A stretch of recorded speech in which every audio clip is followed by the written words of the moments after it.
zari lal nun fela hi kumsang khat zakwa samriat panga November ni som pathuma unau pathum jinga nau pang berni turin hauruang khwa alo pianga hauruang khwa seilianin kumsang hi pariat August ni som hia Mizoram police a lutin PTS Thenzola a traininga second battalion MAP a omin baklar na athoka zari hi mifel takle tlomngai tak anha thona po in pezo tak thopui nuam tak ni in chendwal ngai na le hui khom thiam tak mi ani Mizoram police le chung kwain an mamo em lain meni sam hi porok sam hi sam hi poroka car accident in min boral san hi hun lo kan ti in kan ui tak zet ani he video hi ama laina tu tele chendwal tha le chian tha ten min lo thli pui turin kan so ma cheu kan ti khatang hai jong on my heart is wild I don't call in still a vibe like me len song ngai me kapar moite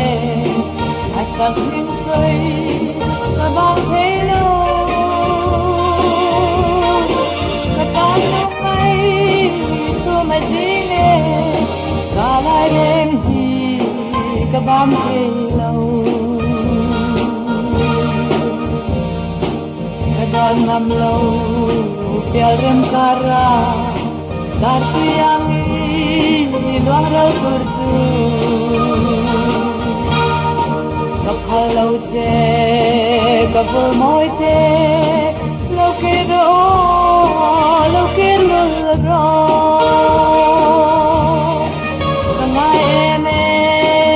kapar moite asam ning sei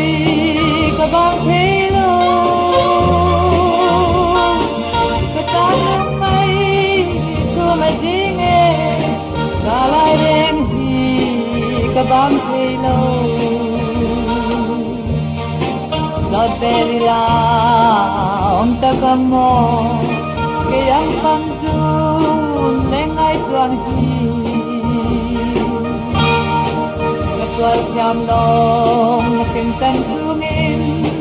nawang kecap lani tim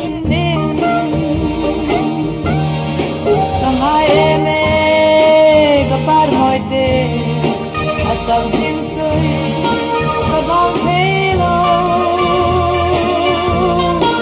katang mai tu mai dine kalai ren kabang hello katang mai tu mai dine kalai ren kabang hello khore bun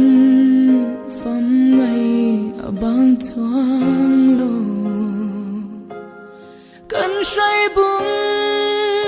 don toy kan ngai mai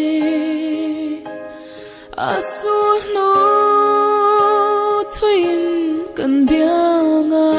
ya dan ro lo chi mi tui